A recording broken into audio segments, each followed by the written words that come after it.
Santiago capítulo 4. Se dice que Santiago es un libro práctico.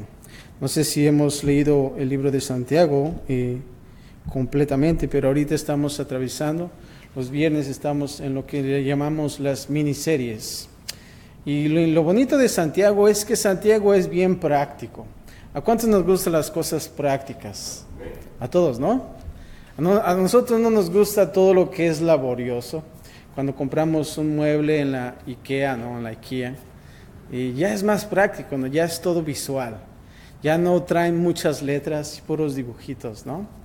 Ya no es como antes que traían capítulos y tantas letras y era tan difícil armar un mueble. Pero ahora, de la misma manera, Santiago me gusta mucho porque no solamente es práctico, pero creo que es directo. Directo a lo que nosotros humanamente vivimos aquí en esta tierra. Capítulo 4 se titula La amistad con el mundo. La amistad con el mundo. Y observamos el capítulo 3 que Santiago comenzó hablando acerca de la lengua. Que la lengua es un miembro muy pequeño, pero puede incendiar muchos bosques.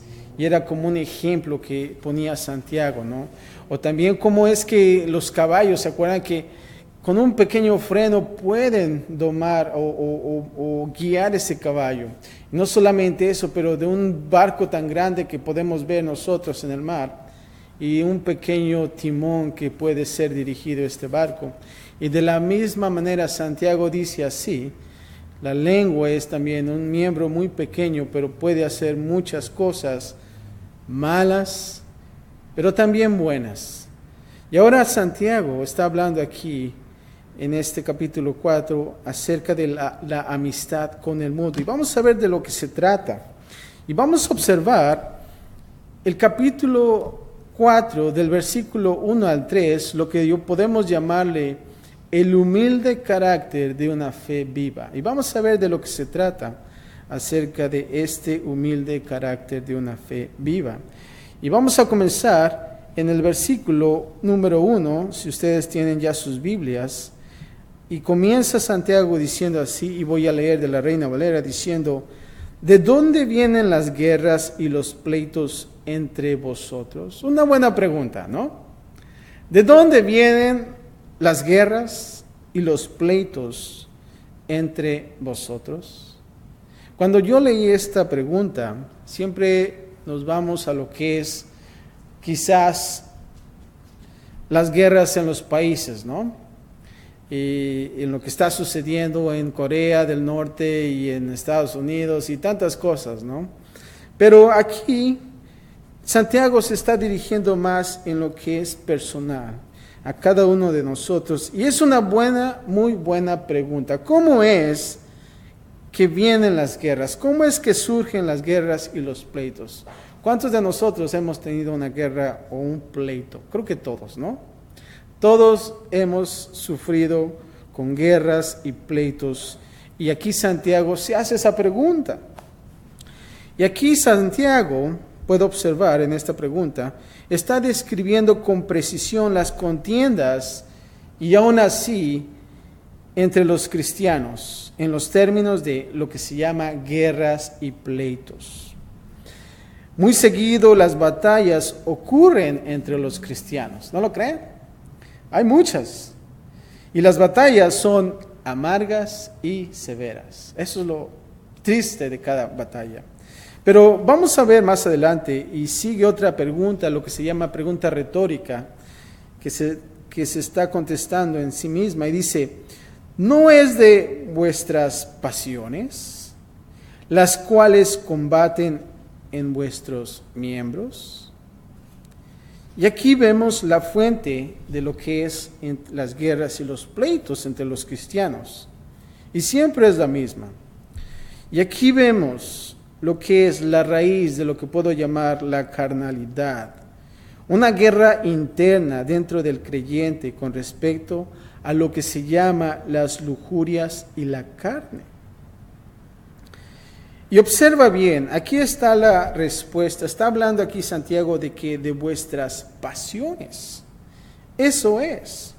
Ahora el versículo 2, fíjate lo que dice, codiciáis y no tenéis, matáis y ardéis de envidia y no podéis alcanzar, combatís y lucháis, pero no tenéis lo que deseáis. Y dice al último, porque no pedís, ¿verdad? Ahora, aquí estamos observando los tipos de pasiones que llevan a lo que es el conflicto. Y aquí estamos viendo descriptivamente en este versículo. Las pasiones llevan al conflicto. Y comienza diciendo que codiciáis y no tenéis, ¿verdad? Cuando la gente observa a una persona y quizás esa persona sobresale en su vida y viene esa codicia y uno observa que uno no tiene.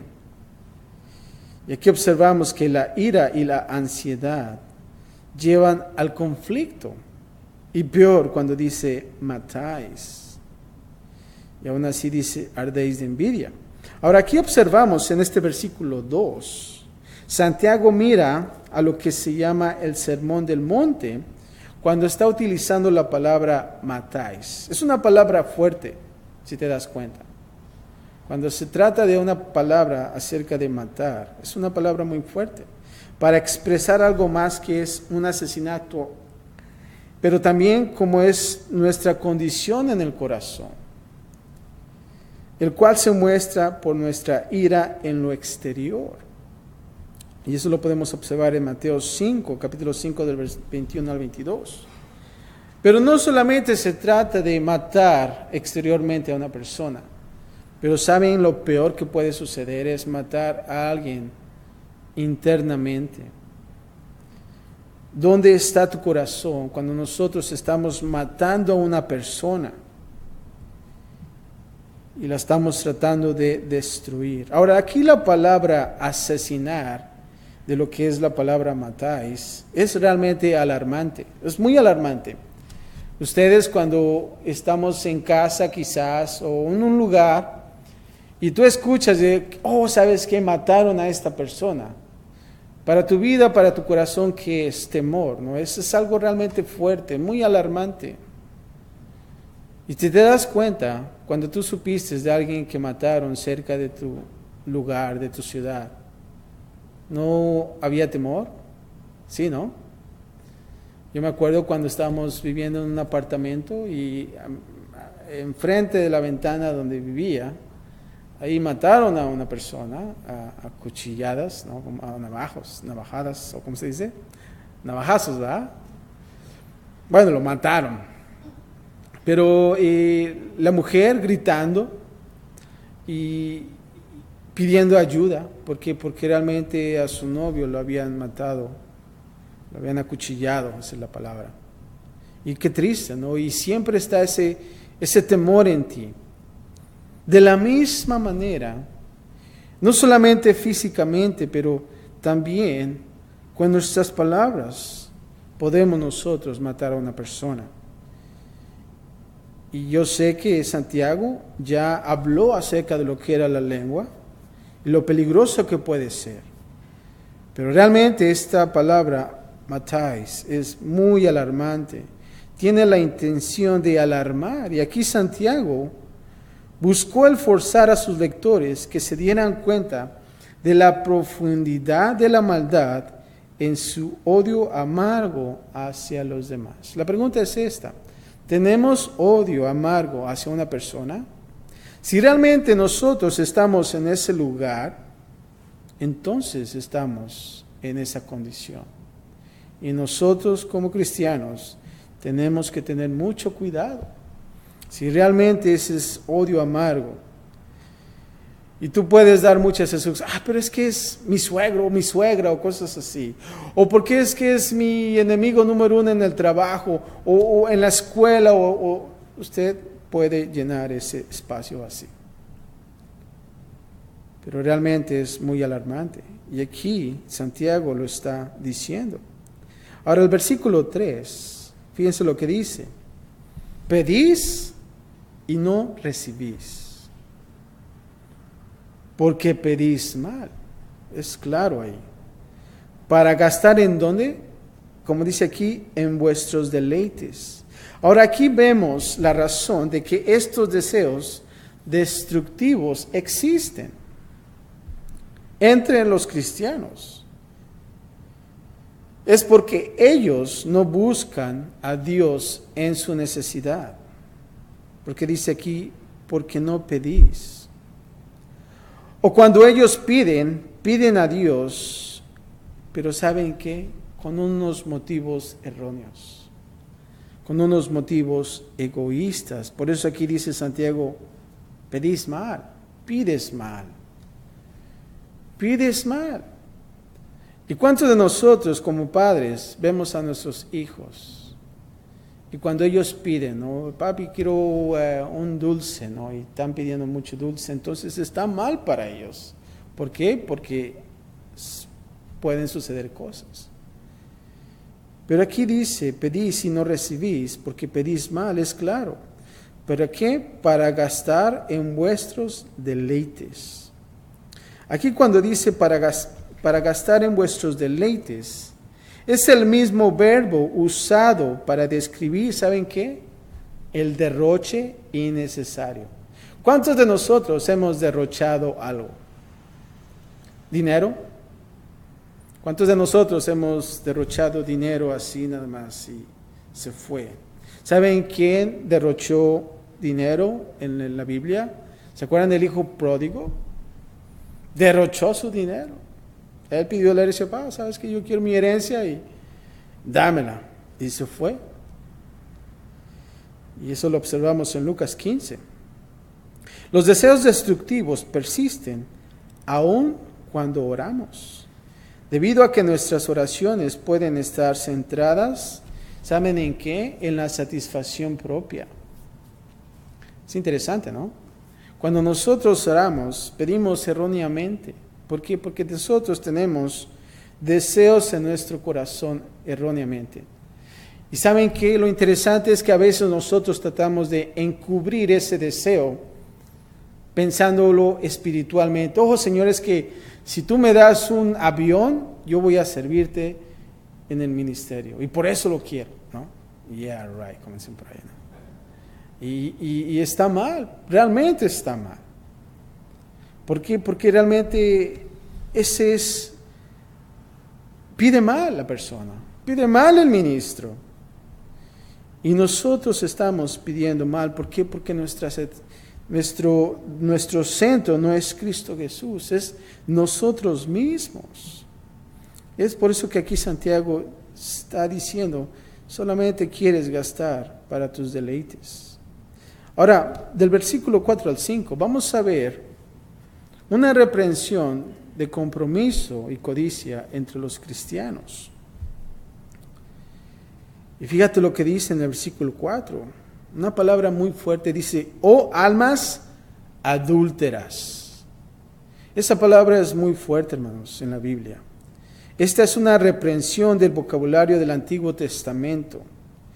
Aquí observamos que Dios habló de esta manera en el Antiguo Testamento cuando su pueblo fue atraído a ciertas formas de idolatría. Cuando nosotros observamos el Antiguo Testamento, observamos mucha idolatría. Y a Dios no le gustaba. Vemos en pasajes como Jeremías 3, capítulo 3, del 8 al 9, Ezequiel 6 al 9, Ezequiel 16, 32 y Ezequiel 23, 37. Y aquí vemos a Santiago hablando de la codicia, que es idolatría. También como dice en Colosenses 3:5, eso es para estudiar. Y es también que amistad con el mundo, eso es. Ahora fíjate lo que dice más adelante en este versículo. ¿No sabéis que la amistad del mundo es enemistad contra Dios?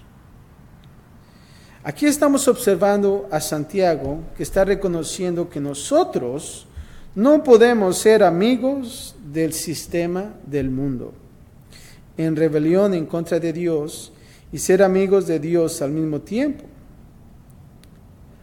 Aún el deseo de ser amigo, cuando aquí dice quiera ser amigo del mundo, se pone a sí mismo ¿en qué? En enemistad con Dios. Así que nosotros no podemos estar en el mundo y en las cosas de Dios. ¿Saben por qué? Porque Dios detesta eso. Y no solamente eso, pero lo más triste es que nosotros nos volvemos como cristianos unas personas miserables. Creo que somos las más miserables. ¿Saben por qué? Porque nosotros no podemos vivir en el mundo porque estamos pensando en las cosas de Dios y si, ¿qué estoy haciendo, verdad? Y tampoco podemos estar en las cosas de Dios pensando lo que hicimos en el mundo. ¿Se han dado cuenta? Es triste, muy triste. ¿Y saben qué? Nos damos cuenta que nosotros estamos viviendo una vida miserable. ¿Por qué? Porque no estamos ni en el mundo ni en las cosas de Dios. Estamos con un pie en los dos lados. Y eso es triste. Pero aquí vemos, y dice así más adelante, cualquiera pues que quiera ser amigo del mundo, se constituye, ¿qué? Enemigo de Dios. Es claro, es bien claro. Santiago es muy claro y es entendible. Nosotros no podemos ser amigos del mundo. ¿Por qué? Porque entonces vamos a ser enemigos de Dios. Muy claro. Así es que no hay problema si estás en el mundo, pero date cuenta que vas a ser enemigo de ¿qué? De Dios. Entonces ahí es un grave problema. Versículo 5 dice así: ¿o pensáis que la Escritura dice en vano, el Espíritu que Él ha hecho morar en vosotros nos anhela celosamente? Cuando nosotros recibimos a Cristo Jesús, nosotros somos ¿qué? Sellados con el Espíritu Santo, le pertenecemos a Dios. Y aquí dice que el Espíritu que Él ha hecho y morar en vosotros nos anhela celosamente. Es realmente el anhelo de Dios que nosotros estemos en un buen lugar. Pero ¿saben qué? Nosotros entristecemos al Espíritu Santo cuando nosotros estamos haciendo las cosas del mundo. No lo estamos haciendo enojar. No. Lo estamos entristeciendo. Diciendo, si realmente yo voy y estoy en las cosas del mundo, el Espíritu Santo va a decir, qué triste, ¿no? Y ese realmente no es mi anhelo para tu vida. Entonces nosotros entristecemos al Espíritu Santo.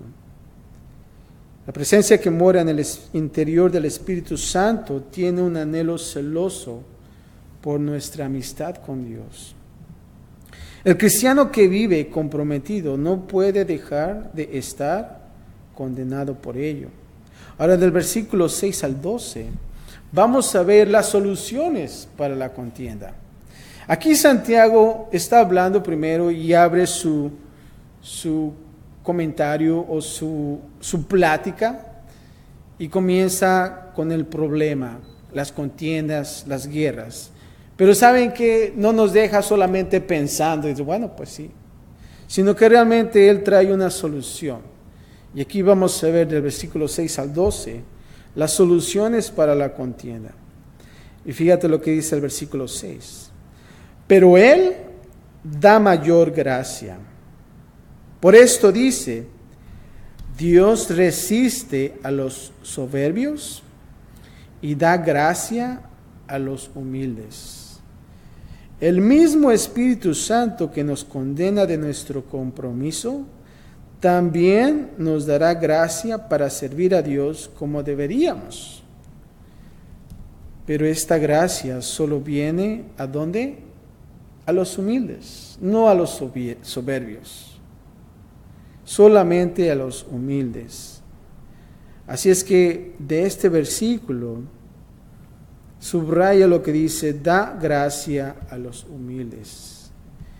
Y si realmente no quieres ser parte de los humildes, entonces vas a estar con los soberbios, ¿verdad? Que es el contraste. Ahora, aquí cuando dice Dios resiste a los soberbios, la gracia y el orgullo son enemigos eternos. Ahora, escucha bien. El orgullo demanda que Dios me bendiga a la luz de mis méritos. Eso es el orgullo. Ya sea que fueran reales o imaginarios. Así es que si tú quieres ponerte en esa posición de orgullo, tú vas a decir, Dios bendíceme a la luz de mis méritos. ¿Se acuerdan del faraón? Estamos viendo el domingo en Éxodo capítulo 14. Y vemos al faraón que estaba y siempre, a pesar de que Dios trajo las plagas a Egipto, el faraón siempre tenía ese corazón duro para no dejar salir al pueblo de Israel.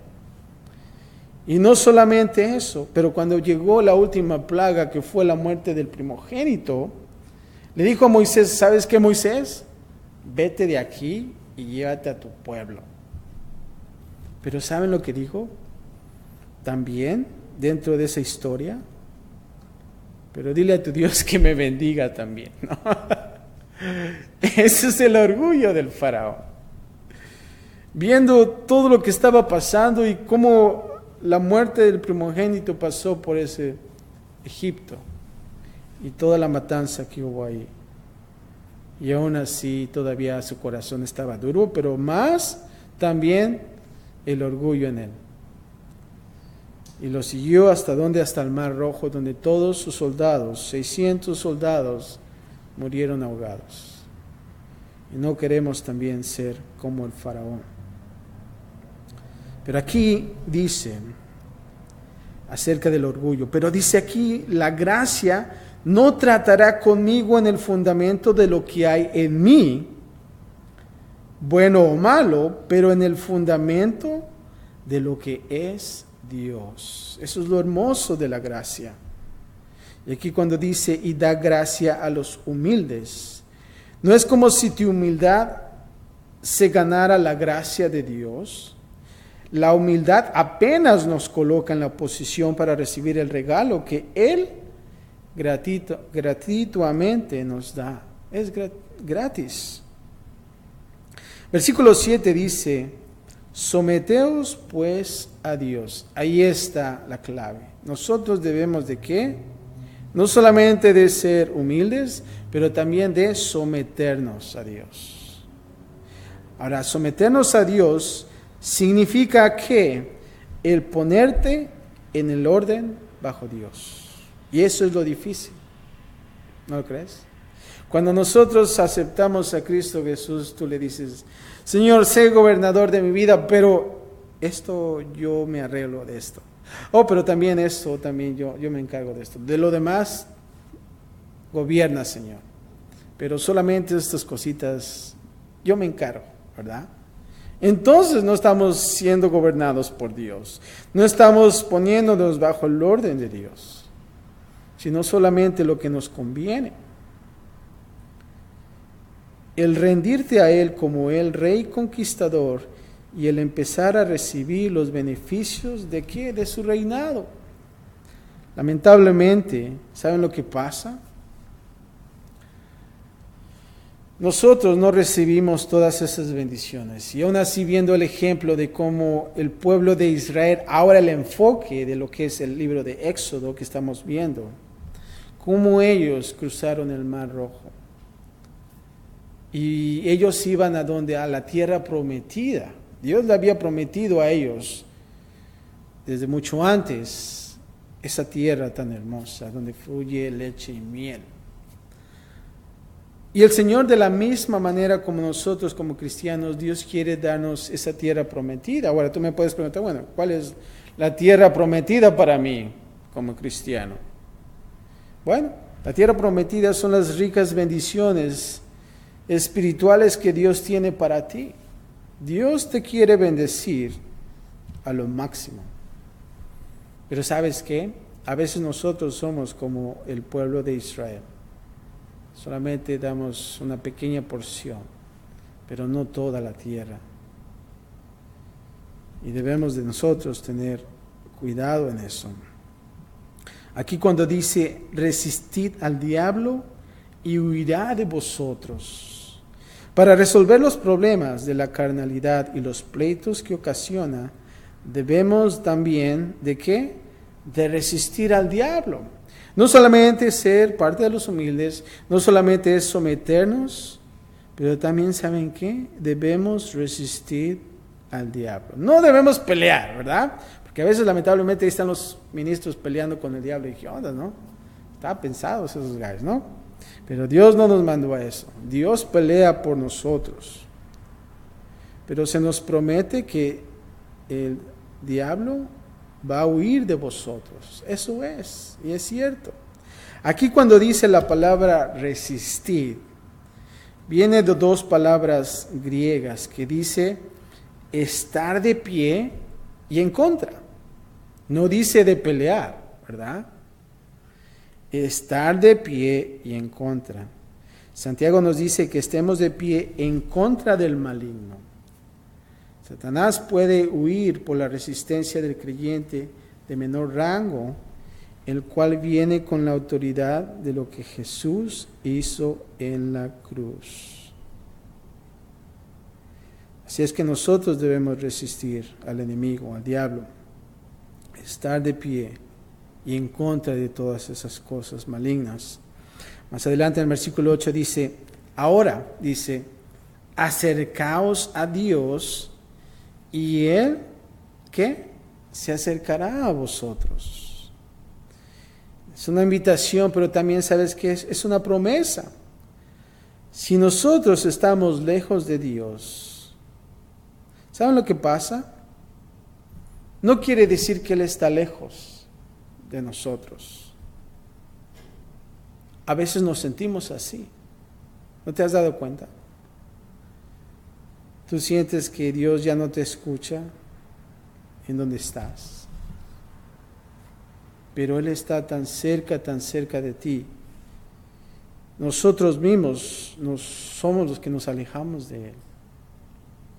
Pero Él siempre está ahí con nosotros. Que no se te olvide, cuando tú estés en ese tiempo difícil en tu vida, que tú dices, yo no soy digno de ser parte del reino de Dios. ¿Sabes qué? Eso es el diablo.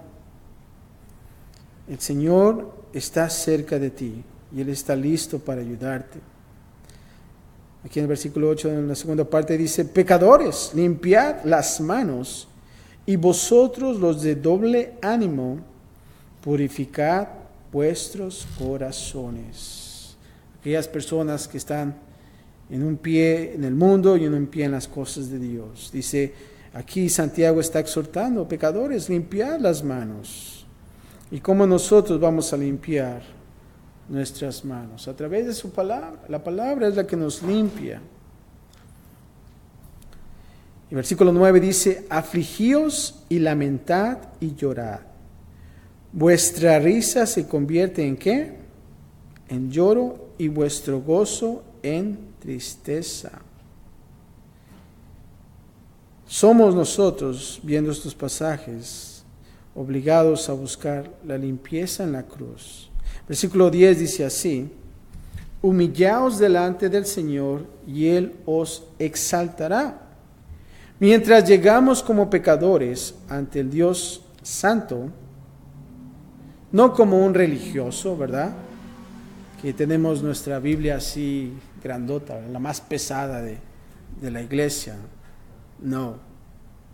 Pero realmente que nosotros nos humillemos apropiadamente ante Dios, ¿verdad? No podemos decir, oh, soy humilde, orgullosamente soy humilde, ¿verdad? Porque ahí se pierde la humildad, ¿verdad? Pero debemos de tener cuidado, que realmente nosotros tengamos ese corazón humilde, sincero.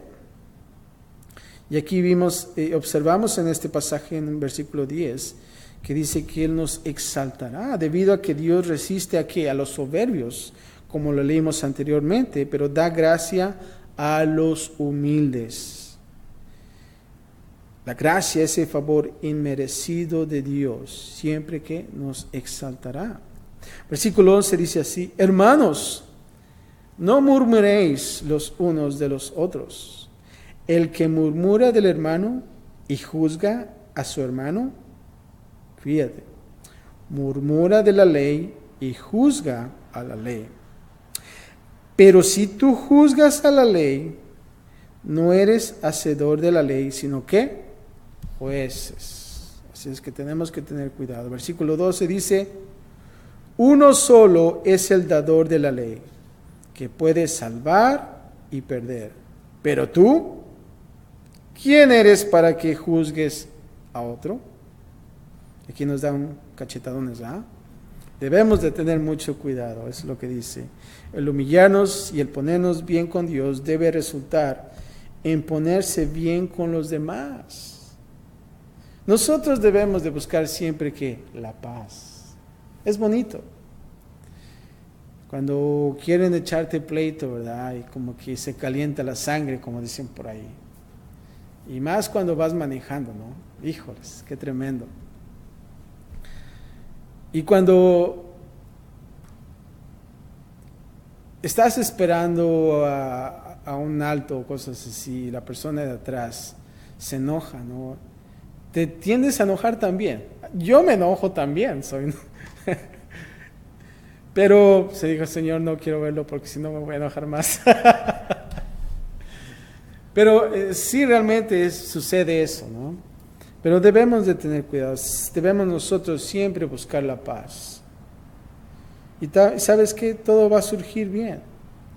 Cuando nosotros buscamos la paz y la otra persona está enojada, hasta a veces como que su enojo se calma, ¿no? Ya, pues está bien, ¿no? Lo calmas con esa paz. Y no le echamos más leña. No sé si ustedes vieron un video acerca de un motociclista que se peleó con una persona que llevaba un carro, y el motociclista le empezó a pegar en su carro, ¿no? Bien feo. Y el que tenía el carro que le avienta la moto así, ¡pum!, se fue a dar hasta la banqueta y se estrelló bien feo el de la moto porque lo sacó de la carretera, ¿no? Y qué feo, ¿no? Pobre motociclista. Bueno, pues también tenía la culpa él, ¿no? Pero ¿cómo es que llegó solamente esa contienda hasta ese extremo? Y él se dio la fuga y bueno, tuvo que vender su carro, pero lo agarraron últimamente y lo echaron, lo metieron a preso, ¿no? Y cómo es de que realmente se hubiera resuelto ese problema si el que manejaba el carro solamente no hubiera hecho nada y se hubiera ido, ¿no? Todo hubiera estado tranquilamente, pero bueno, así pasan las cosas. Pero versículo 13 al 16, ahora vamos a ver precauciones contra una actitud de independencia con Dios. Tenemos que tener cuidado en esto. Y dice así el versículo 13, y comienzo leyendo, dice: vamos ahora, los que decís, hoy y mañana iremos a tal ciudad, y estaremos allá un año, y traficaremos y ganaremos. Cuando no sabéis lo que será mañana, porque ¿qué es vuestra vida? Ciertamente es neblina que se aparece por un poco de tiempo y luego se desvanece. En lugar de lo cual deberías decir: si el Señor quiere, viviremos y haremos esto o aquello. Pero ahora os jactáis en vuestras soberbias. Toda jactancia semejante es ¿qué? Mala. Ahora, ¿qué quiere decir con esto? Cuando tú le dices a una persona: ¿vas a ir a la iglesia? Te dice: bueno, si Dios quiere voy a estar. Bueno, si Dios quiere que vayas a la iglesia, ¿verdad? Y a veces te pregunto: ¿de veras Dios no querrá que fueras a la iglesia? Y eso es erróneo, ¿no? Pero quizás a lo mejor si te preguntan: ¿vas a ir de vacaciones? Bueno, si Dios quiere. Eso sí realmente es si Dios quiere, ¿verdad? Y si Dios provee también.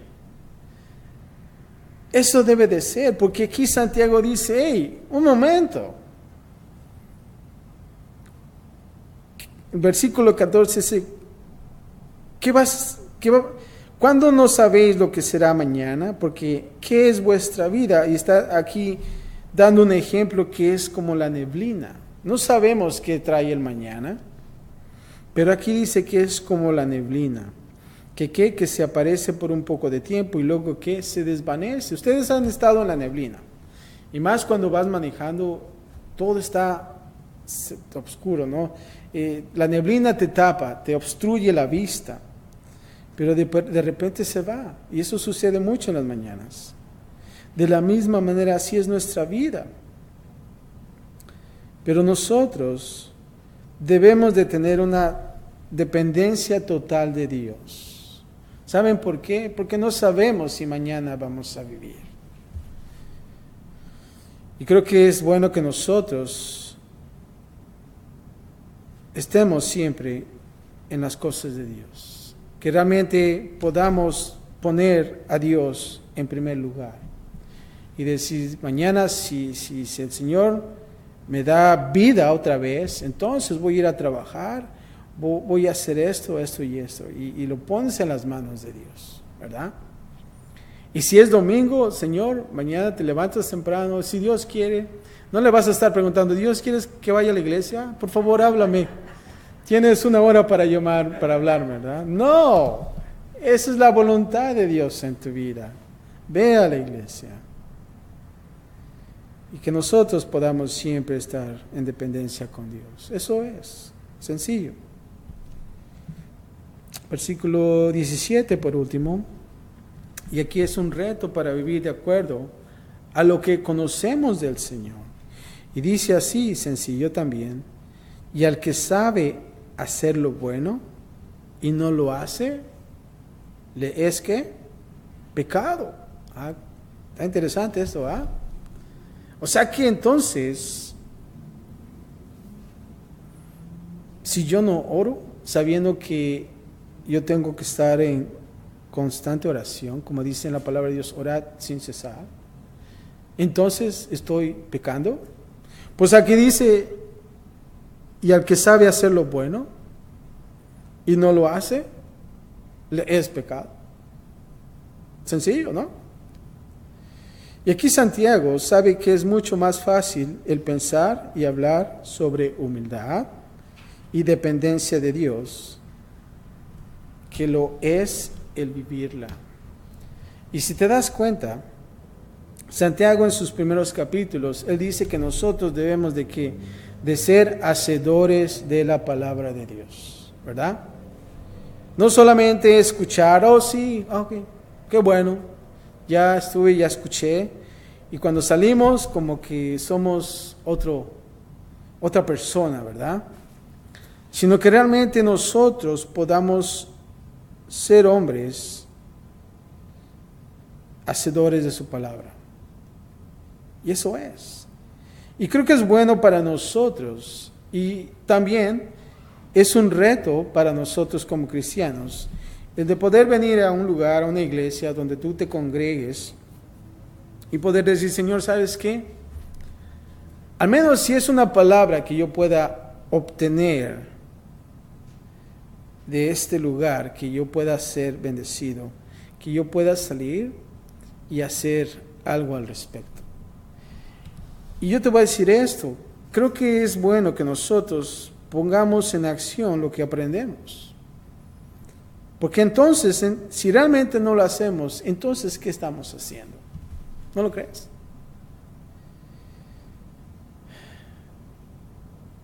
Y creo que es bueno que nosotros podamos ser prácticos también como Santiago. Y decir, ¿sabes qué? Si realmente yo estoy aprendiendo acerca de las contiendas y pleitos y cómo resolverlos, entonces, cuando yo tenga un pleito o una contienda con alguien, ahora ya sé cómo maniobrar las cosas. Con la ayuda de Dios, ¿sí? Pero a través de su palabra, cuando nosotros aprendemos de la manera como nosotros debemos de hacerla, entonces somos sabios Ya no somos inteligentes, ya estamos en sabiduría. Dios nos da la inteligencia para nosotros como humanos, pero la sabiduría es decir, y poder distinguir entre lo que es bueno y lo que es, ¿qué? Malo. Si te das cuenta, la mayoría de la gente, si la gente te ve a ti como cristiano, siempre viene y te pregunta y te pide ayuda. No sé si te has dado cuenta. Y tú dices, ¿yo qué soy, no? Yo ni siquiera pastor soy y me está pidiendo ayuda, ¿no? Pero ¿saben por qué? Porque ellos ven algo diferente en ti.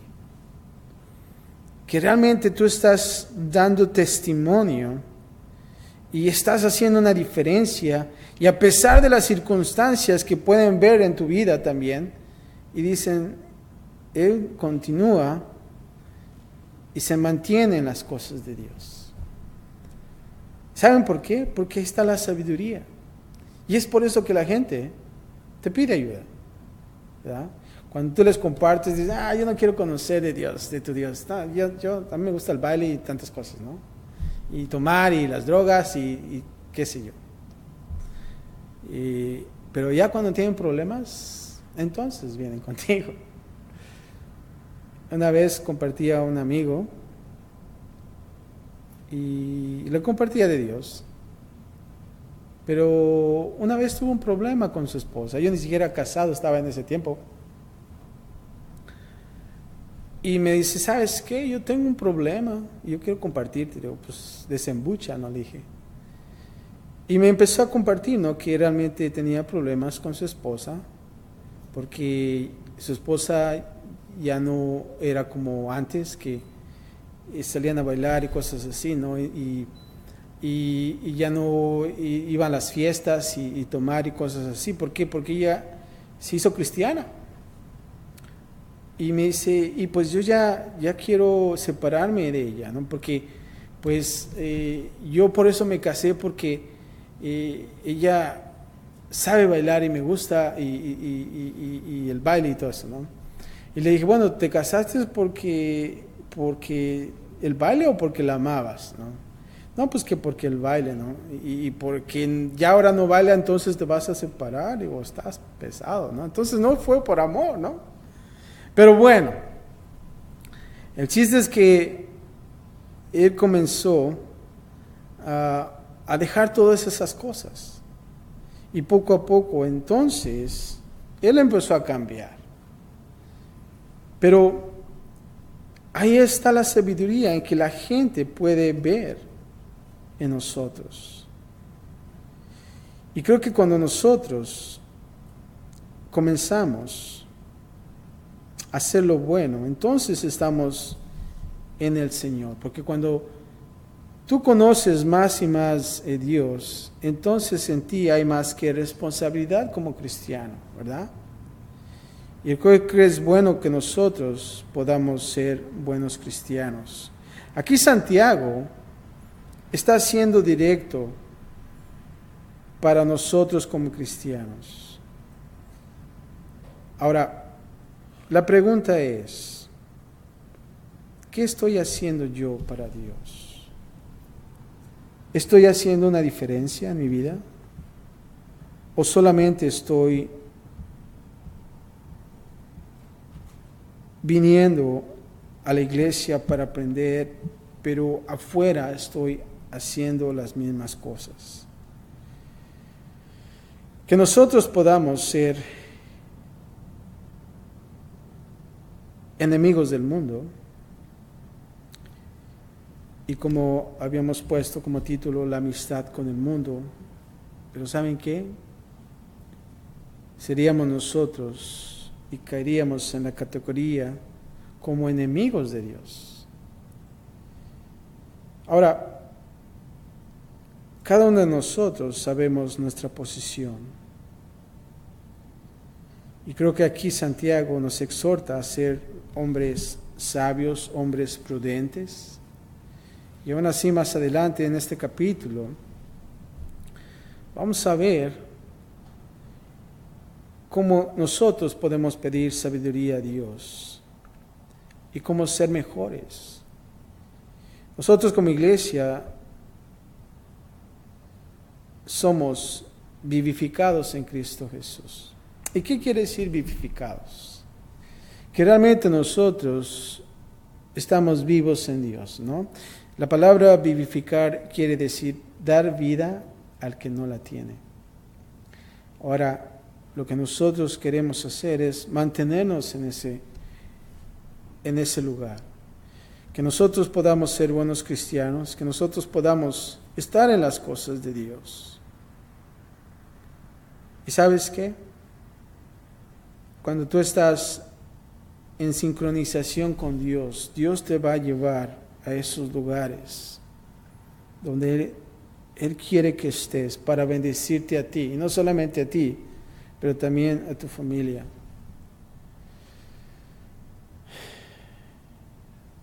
Ahorita estamos atravesando muchas catástrofes. Si te das cuenta, muchos volcanes ya están haciendo erupción. No solamente en Hawái, en Guatemala, creo que en Indonesia me parece que ya están empezando también.